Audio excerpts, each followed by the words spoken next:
சில அடிப்படையான சத்தியங்கள். மனம்தான் வாழ்க்கையின் எல்லா நன்மைக்கும் தீமைக்கும் காரணம். நீங்க உங்களுக்கு நன்மை நடக்கிறதா ஃபீல் பண்றதுக்கும் தீமை நடக்கிறதா ஃபீல் பண்றதுக்கும் ரெண்டுத்துக்குமே காரணம் என்னதான்? மனம். மனம் அப்படிங்கிறது தான் நன்மைக்கும் தீமைக்கும் காரணம். தீதும் நன்றும் பிறர் தர வாரா, பிறர் தர வாரா.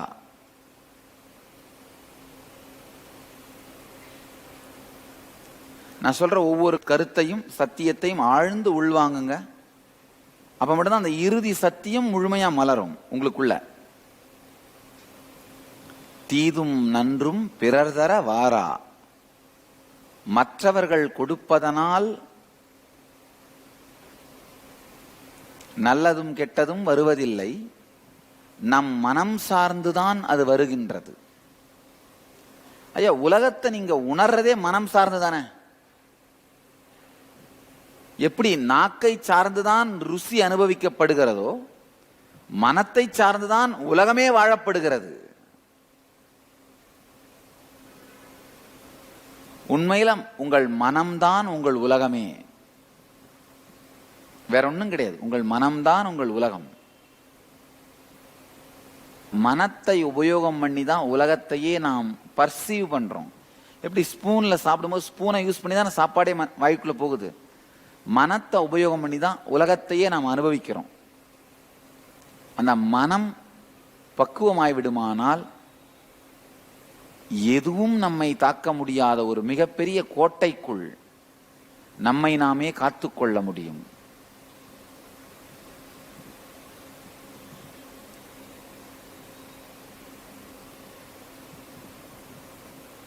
மனம்னா என்ன? தேடி தேடி பாருங்களேன், என்ன மனம்னா?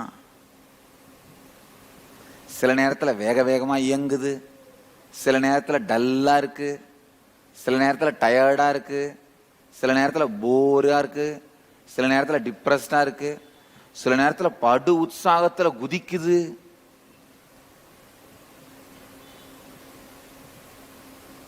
மனம்னா என்ன? இருக்கின்ற இருப்பான இயற்கையை நேரடியாக எதிர்கொள்ளும் துணிச்சல் இல்லாததனால் நமக்கு ஏற்றாற்போல், வசதிக்கு ஏற்றாற்போல் சொகுசுத்தன்மையை ஏற்படுத்திக் கொள்ள நாம் உருவாக்கிய திரைதான் மனம். ஆழமா புரிஞ்சுக்கோங்க.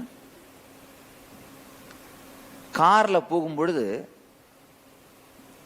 ரோட்ல இருக்கிற அந்த மேடு பள்ளம்லாம் உங்களை நேரடியா தாக்காம இருக்கிறதுக்காக ஷாக் அப்சார்பர்னு வைப்பாங்க, பார்த்திருக்கீங்களா? எல்லா கார்லயும் ஷாக் அப்சார்பர்ஸ் இருக்கும்.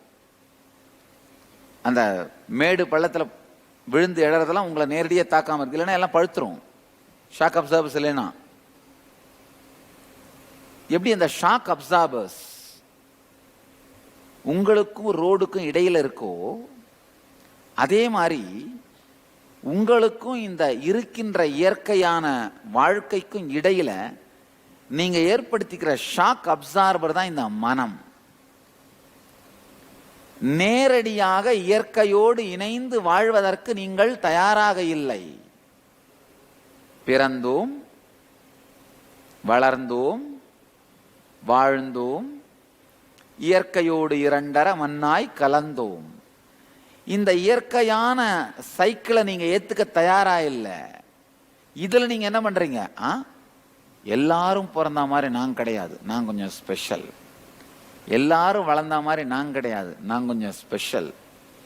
எல்லாரையும் மாதிரி நான் செத்து போறதில்லை, நான் கொஞ்சம் ஸ்பெஷல். எங்கேயாவது நாம ஸ்பெஷல்னு யோசிக்க ஆரம்பிச்ச உடனே இயற்கையின் போக்கு நமக்கு முழுமையாய் இனிக்கவில்லை.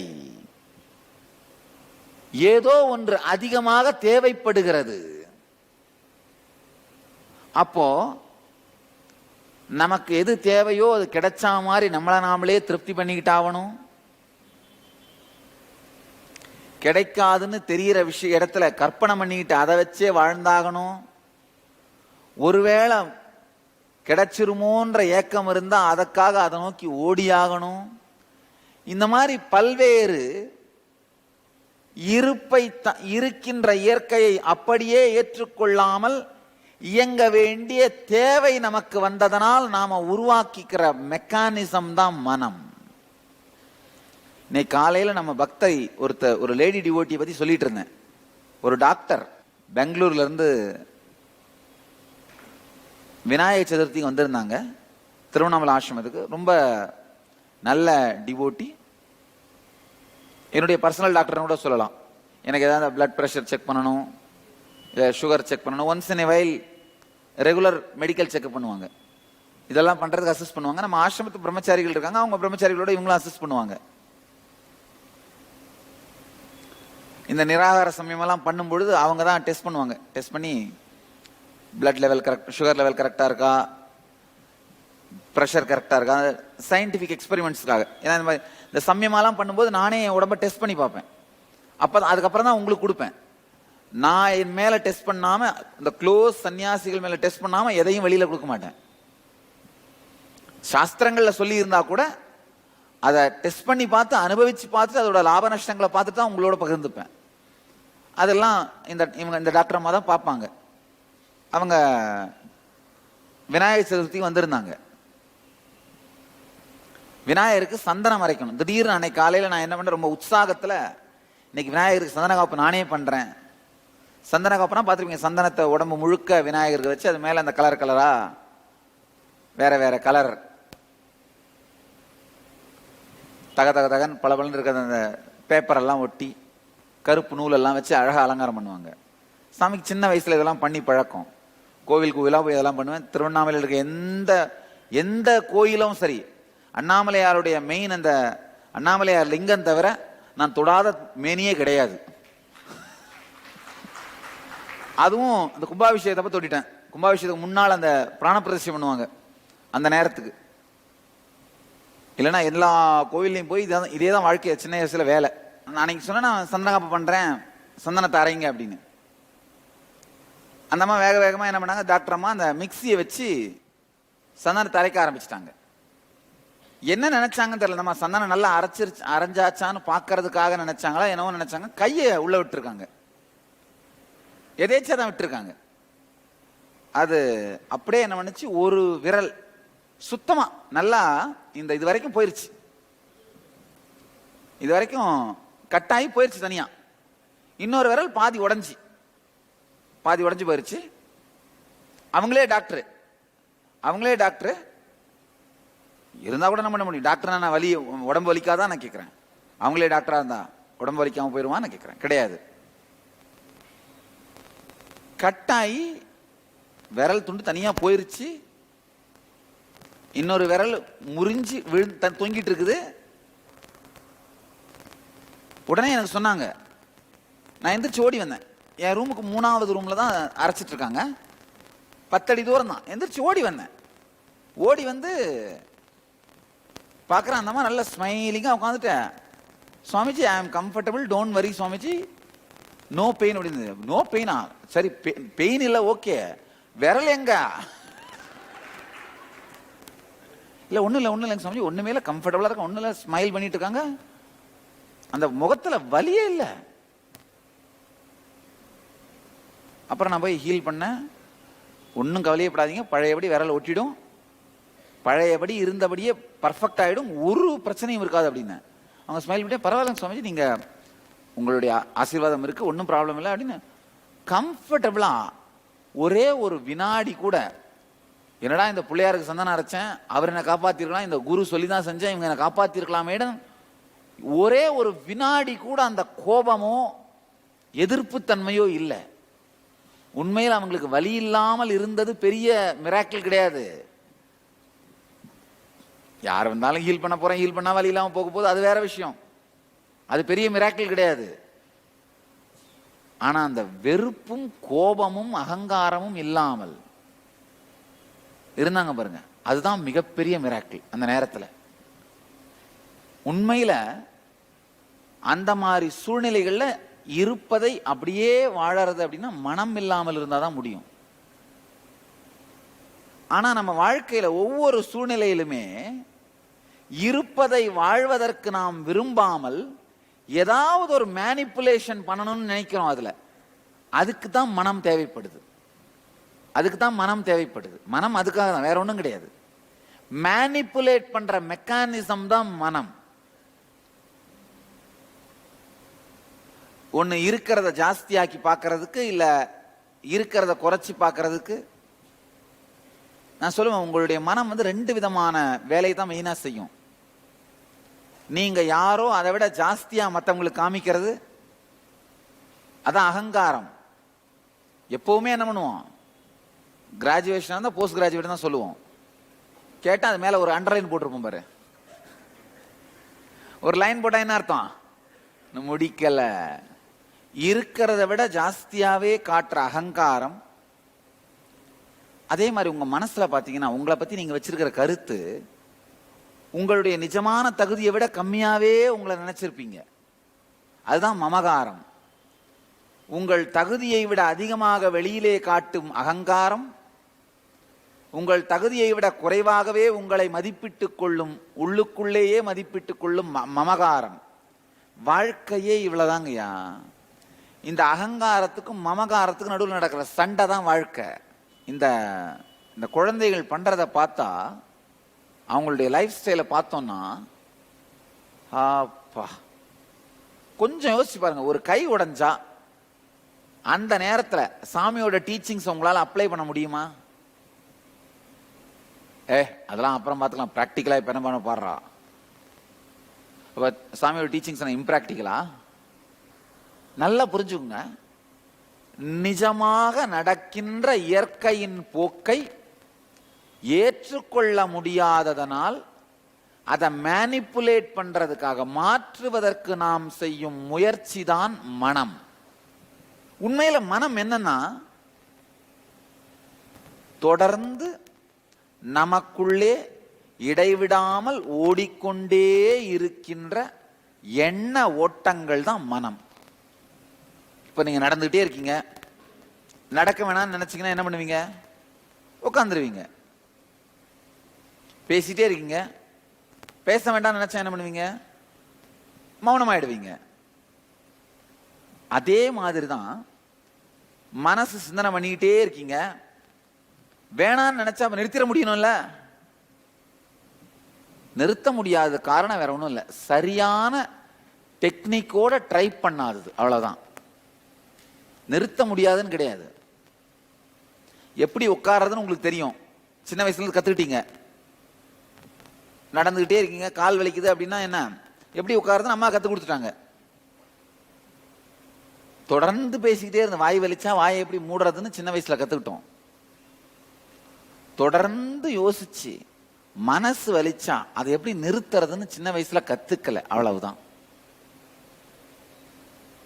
நடந்து கால் வலிச்சா உட்கார கத்துக்கிட்டோம், பேசி வாய் வலிச்சா வாய் மூட கத்துக்கிட்டோம், சிந்திச்சு சிந்திச்சு மனசு வலிச்சா. டிப்ரெஷன் அப்படிங்கறதே வேற ஒண்ணும் இல்லைங்க, மனசோட வலிதான். எதையோ போட்டு குழப்பிக்கிட்டு, எதையோ பேசிக்கிட்டு, எதையோ சிந்தனை பண்ணிக்கிட்டு, வாழ்க்கை எதிர்காலத்தை பத்தி இல்லாத கற்பனை பயங்களெல்லாம் சேர்ந்துக்கிட்டு, இப்போ சும்மா இருந்தா என்ன பண்ணலாம்? பணம் சம்பாதிக்கிறதான வழி யோசிக்கலாம், இல்ல ஒரு வீடு கட்டலான்னு யோசிக்கலாம், கார் வாங்கலான்னு யோசிக்கலாம். இதெல்லாம் பரவாயில்ல.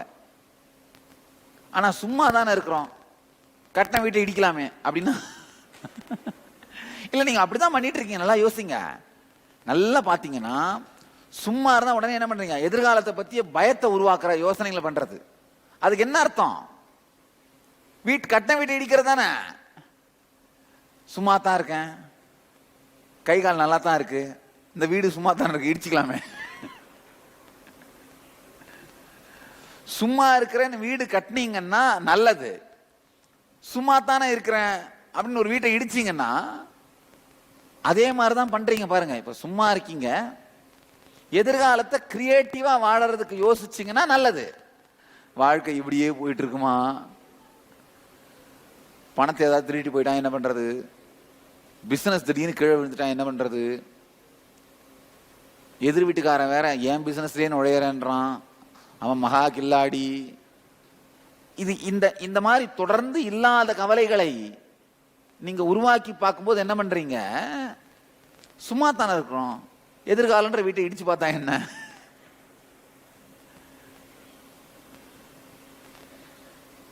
அததான் உண்மையில செய்றீங்க. நல்லா தெரிஞ்சுக்கோங்க. சிந்தையை வலிக்கும் சிந்தனைகள் செய்து வலிவந்த பிறகும் சிந்திப்பதை நிறுத்த தெரியாமல் தடுமாறுவதுதான் டிப்ரெஷன். ரொம்ப வேலை செஞ்சா கை வலிக்குது, வேலையை நிறுத்திட்டு கையை சும்மா இருக்க வைக்க கத்துக்கிறீங்க. அப்ப ரொம்ப சிந்திச்சு மனசு வலிக்கும் போது அதை நிறுத்த கத்துக்கவே இல்லைன்னா என்ன பண்ண போறீங்க லைஃப்ல? ஒரு உதாரணம் புரிஞ்சுக்கோங்க. உங்க கையில ஒரு 100 கிலோ வெயிட்டை கொடுத்துட்டு இப்படியே பண்ணிக்கிட்டே இருக்கிறீங்க. வலி வந்தாலும் அது எப்படி நிறுத்துறதுன்னு தெரியல. என்ன ஆகும் உங்க கதி?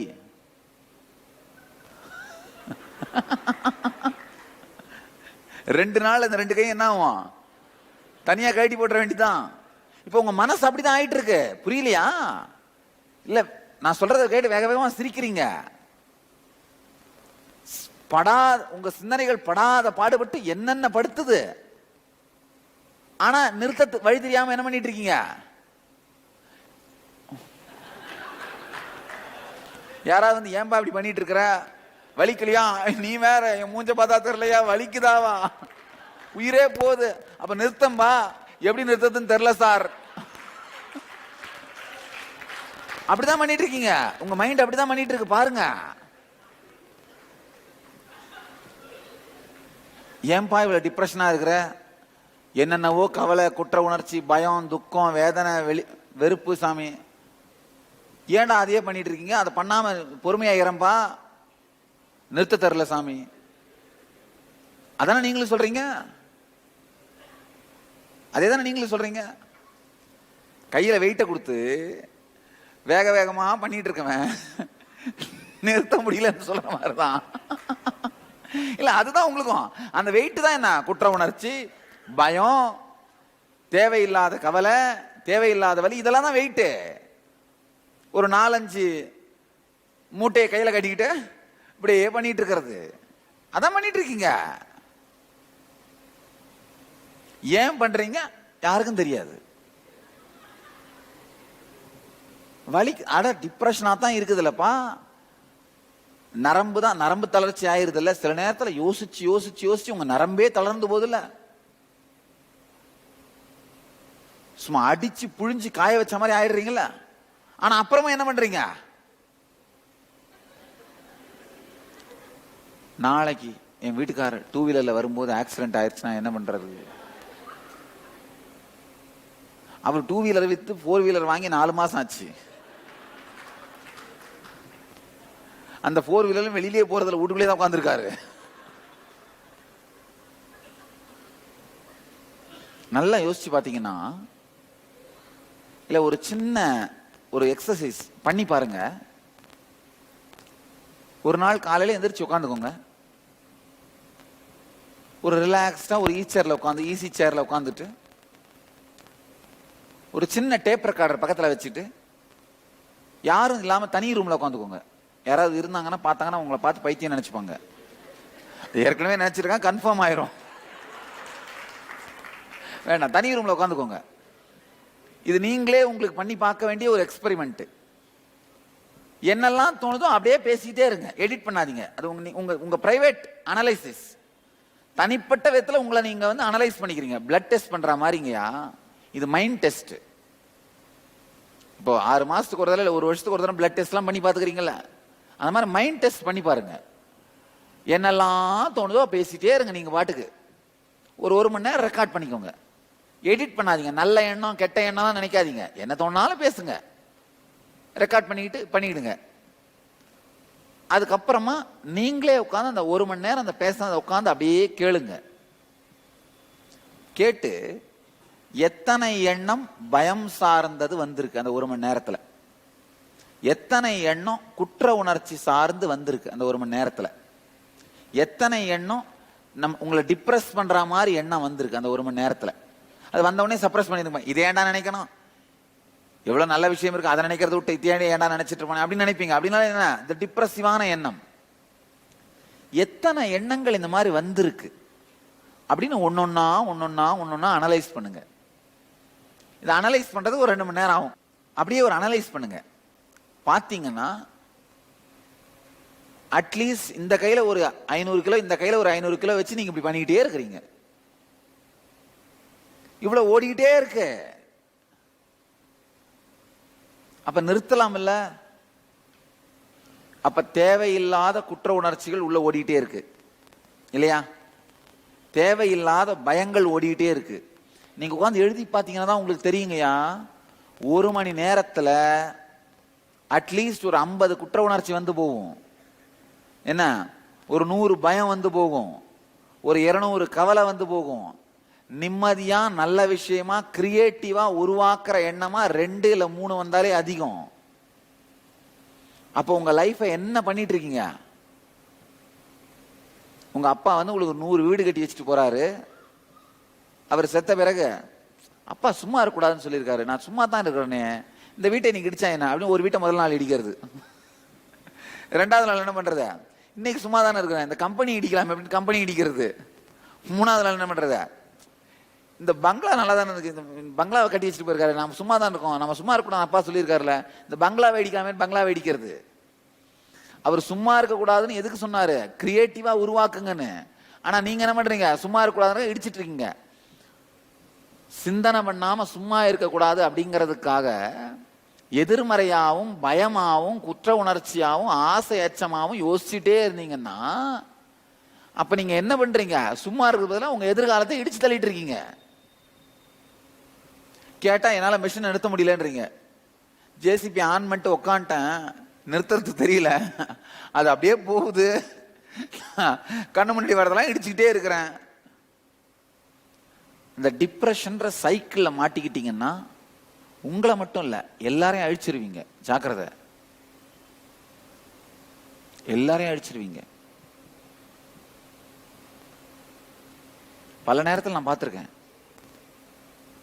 டிப்ரெஷன் சைக்கிள்ல மாட்டினாங்கன்னா அவங்கள பார்த்து நானே பயப்படுவேன். ஏன்னா இவங்களுக்கு என்ன அட்வைஸ் பண்ணாலும் நல்லபடியா எடுத்துக்க தெரியாது. அதுல ஒரு குதர்க்கத்தை கண்டுபிடிச்சு என்ன பண்ணுவாங்க, தன்னைத்தானே அழித்து கொள்ளும் தற்கொலையிலிருந்து அவங்களும் வெளியில வர மாட்டாங்க, நம்மளே முடிச்சு உள்ள இழுப்பாங்க. ஆத்துல முழுகிறவனுக்கு கையை கொடுத்து மேல தூக்கலாம், கை கொடுத்து அவனுக்கு என்ன பண்ணுவானுங்க, ஐயோ பாவனா, நம்மளையும் முடிச்சு உள்ள இழுப்பானுங்க.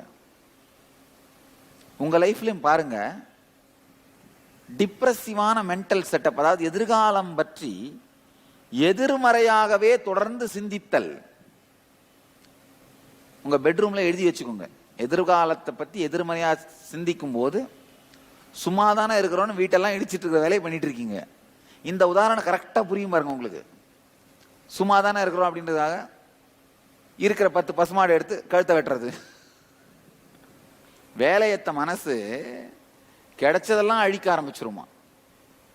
அதனால தெரிஞ்சுங்க, வாழ்க்கையிலே உணவு உண்ண எப்படி கற்றுக்கொள்கிறீர்களோ அந்த மாதிரி அடிப்படையாக கற்றுக்கொள்ள வேண்டியது மனத்திற்கு ஓய்வு கொடுக்கின்ற கலை. தேவைப்படும் போது உபயோகம் பண்ணிட்டு தேவையில்லாதப்ப ஆஃப் பண்ணி வைக்க முடியணும். இப்ப அந்த மனத்தை ஆஃப் பண்ணி வைக்கிற கலையைத்தான் நிர்விகல்ப சமாதின்னு சாமி சொல்றேன். விகல்பம்னா எண்ண ஓட்டம், நிர்விகல்பம்னா எண்ணமில்லாத மனதிற்கு ஓய்வு கொடுக்கும் கலை. நல்லா புரிஞ்சுக்கோங்க. மனம் என்பது தொடர்ந்து உங்களால் கட்டுப்படுத்த முடியாமல் இயங்குமானால் எதிர்காலத்தை சீரழிக்கும். எத்துணை வலி வேதனைகள் வந்த பிறகும் கட்டுப்படுத்த முடியவில்லை என்றால் தன்னைத்தானே அழித்துக் கொள்ளும் தற்கொலையாக மாறும். இல்லை, இப்ப இந்த 2 கையில வெயிட்டை கொடுத்துட்டு பண்ணிட்டே இருக்கிறீங்க, இதை மட்டும் தான் கத்துக்கிட்டீங்க, ஆனா இதை நிறுத்த கத்துக்கல. அப்ப என்ன ஆவீங்க நீங்க கடைசியில? இதனால தற்கொலையில தான் போய் முடியும். இப்படியே பண்ணிட்டு இருந்தீங்கன்னா 10 நாள் ஆச்சுன்னா அதுக்கப்புறம் என்ன ஆகும்? மயக்கம் வந்து கீழே விழ, அதான வழி. அதே மாதிரி தான் உங்க மனமும். பல நேரத்தில் நீங்க பார்க்கலாம், ஓவரா ஓடி ஓடி ஓடி ஓடி சிந்திச்சு சிந்திச்சு சிந்திச்சு சிந்திச்சு அந்த கவலை சம்ஸ்காரங்களை அடுக்கி அடுக்கி அடிக்கிங்கயா. அதாவது வியாபாரம் மொத்தமும் காணாம போயிருமோன்னு தொடர்ந்து கவலைப்பட்டுக்கிட்டே இருந்தீங்கன்னா வியாபாரம் நல்லா வளர்ந்துட்டு வரும். ஆனா அவங்க கவலைப்படுற பழக்கம் போகாது. திடீர்னு ஒரு நாள் 10 லட்சம் ரூபா வருமானம் வர்றதுக்கு பதிலா 8 லட்சம் ரூபா வந்துச்சுன்னா போதும், போச்சு. என்ன ஆவீங்க? ஐயோ இது இப்படியே போச்சுன்னா இன்னைக்கு 8 லட்சம், நாளைக்கு 6 லட்சம், நாளான்னைக்கு 4 லட்சம், அதுக்கு மறுநாள் 2 லட்சம், அப்புறம் 0, அப்புறம் இருக்கிறதெல்லாம் போய் 1 வருஷத்துக்கு அப்புறம் நான் ஓட்டாண்டி ஆயிடுவேனா? நீங்க கற்பனையா உருவாக்கி வச்சிருக்கிற பயத்தினுடைய தாக்கம் எதிர்காலத்தின் மீது படும் பொழுது எதிர்காலத்தை இடித்து தள்ளுகிறீர்கள். எத்தனை பேர் இந்த மாதிரி ஒரு சின்ன விஷயத்துக்கே உடைஞ்சு போய் அப்புறம் என்ன ஆகும்? இந்த கை தானா வேலை செஞ்சு இந்த செஞ்சு செஞ்சு செஞ்சு செஞ்சு மயக்கம் வந்து விழா மாதிரி அப்படியே டிப்ரெஷன்ல விழுந்துருவீங்க. மனம் அப்படிங்கிற மேனிப்புலேட்டிவ் மெக்கானிசம் தொடர்ந்து இயங்குவதனால் ஏற்படுகின்ற, ஓய்வில்லாது இயங்குவதனால் ஏற்படுகின்ற வலிதான் டிப்ரெஷன். அதுல இருந்து தான் வாழ்க்கையினுடைய எல்லா துக்கங்களும் துவங்குகின்றன. நல்லா தெரிஞ்சுங்க. டிப்ரெஷன்ல மட்டும் தயவு செஞ்சு எந்த முடிவும் எடுக்காதீங்க. டிப்ரெஷன்ல நீங்க எடுக்கிற முடிவு எல்லாமே பேய் நேரடியா உங்களுக்கு சொல்லி கொடுத்து நீங்க எடுக்கிற முடிவுகள். எவ்வளோ பெரிய நல்ல முடிவுன்னு நீங்க நினைச்சீங்கன்னாலும் தயவு செஞ்சு டிப்ரெஷன் இருக்கும்போது எடுக்காதீங்க. டிப்ரெஷன் நேரத்தில் நீங்க எடுக்கிற எந்த முடிவாக இருந்தாலும் மேலும் மேலும் மாளாத பெருந்துக்கத்திற்குள் எடுத்து சென்று உங்களை சாய்க்குமே தவிர அதிலிருந்து நீங்க மீண்டு வரவே முடியாது. எந்த பெரிய முடிவுகளையும் வாழ்க்கையில் எடுக்கிற எந்த பெரிய முடிவு, பல பெரிய முடிவுகள் நீங்க எடுத்துட்டு இருப்பீங்க. கல்யாணம் பண்ணிக்கலாமா வேணாமா, இல்ல யாரை கல்யாணம் பண்ணிக்கலாம், எங்க வீடு கட்டலாம், எந்த வேலைக்கு போகலாம், எந்த ஊர்ல செட்டில் ஆகலாம், இந்த மாதிரி குழந்தை பெற்றுக்கலாமா வேண்டாமா, குழந்தைய எந்த ஸ்கூல்ல சேர்க்கலாம், எப்படி வளர்க்கலாம், பல பெரிய முடிவுகளை எடுத்துக்கிட்டே இருப்பீங்க. எந்த முடிவையும் எக்காரணம் கொண்டும் டிப்ரெஷன்ல எடுக்காதீங்க. அதே மாதிரி டிப்ரெஷன்ல யாரை பற்றியும் எந்த கருத்தையும் முடிவாக்காதீர்கள். டிப்ரெஷன்ல இருக்கும் பொழுது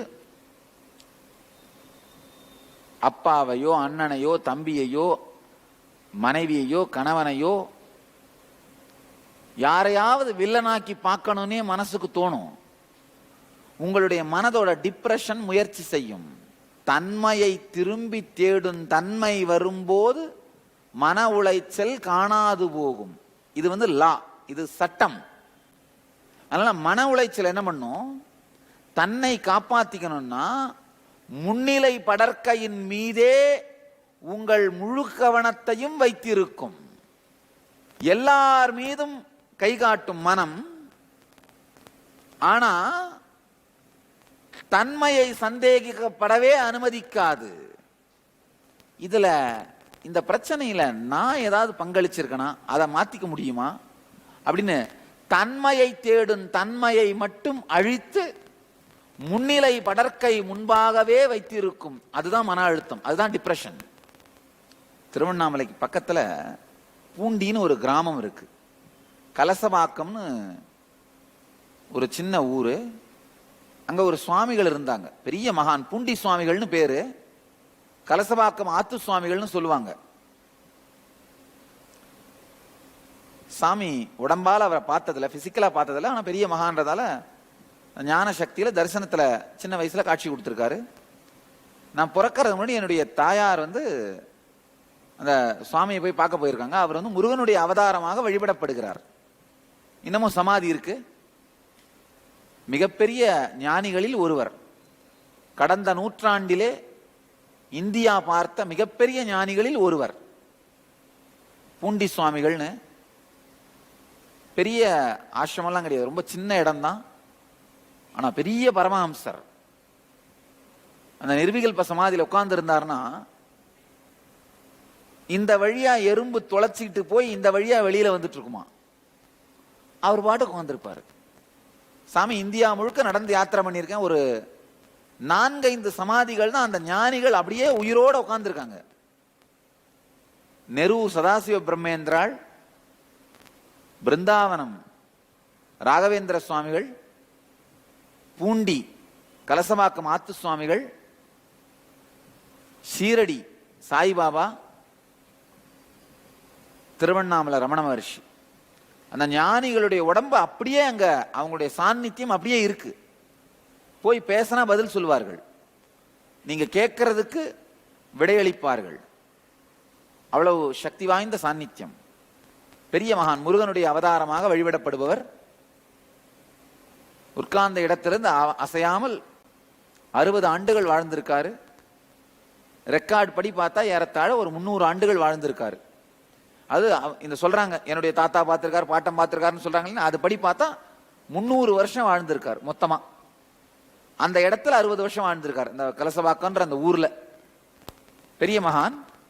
என்னுடைய தாயார் நான் பிறக்கிறதுக்கு முன்னாடி போயிருக்காங்க தரிசனம் பண்றதுக்காக. என்னுடைய பாட்டனாரும் போயிருக்காங்க, விழுந்து நமஸ்காரம் பண்ணியிருக்காங்க. எந்திரிச்ச உடனே அரிசி கொஞ்சம் கையில கொடுத்து, எங்க அப்பனே வந்து பிறப்பான்னு சொல்லியிருக்காரு.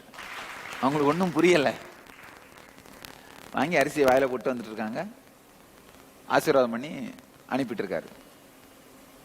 இவங்களுக்கு ஒண்ணுமே புரியல, திரு நின்றுட்டு இருந்திருக்காங்க. பாட்டனார் கேட்டிருக்காரு,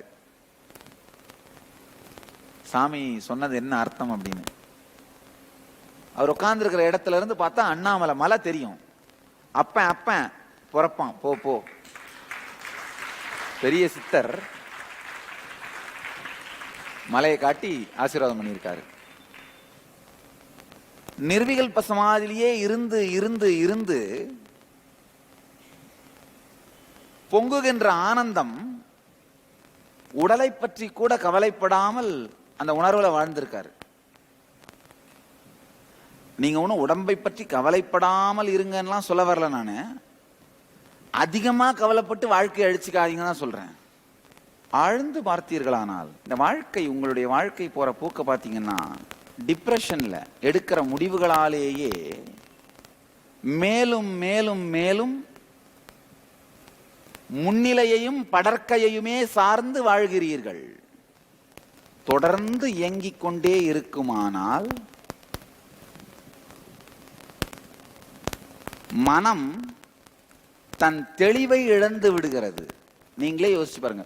தொடர்ந்து ஓடிக்கிட்டே இருந்தீங்கன்னா உடல் என்ன ஆகுது, தன் ஸ்திரத்தன்மை இழந்து நடுங்க ஆரம்பிச்சிடும். பார்த்துருக்கீங்களா? தொடர்ந்து யாராவது இந்த ஓட்டப்பந்தயத்துக்காக ஓடுறவங்க, எக்ஸசைஸ் பண்றவங்க யாராவது இருக்கீங்களா? 1 மணி நேரம் 2 மணி நேரம் ஓடனா அப்புறம் என்ன ஆகும்? கால்லாம் நடுங்க ஆரம்பிச்சிடும். அதே மாதிரி தான் தொடர்ந்து ஓடிட்டே இருந்ததுன்னா மனம் என்ன பண்ணும், தெளிவை இழந்து நடுங்க ஆரம்பிச்சிரும். மனதை நிர்விகல்பமாக ஞான நிலையில் நிறுத்தும் கலையை தான் இப்ப உங்களுக்கு தீட்சையாக அளிக்கின்றேன்.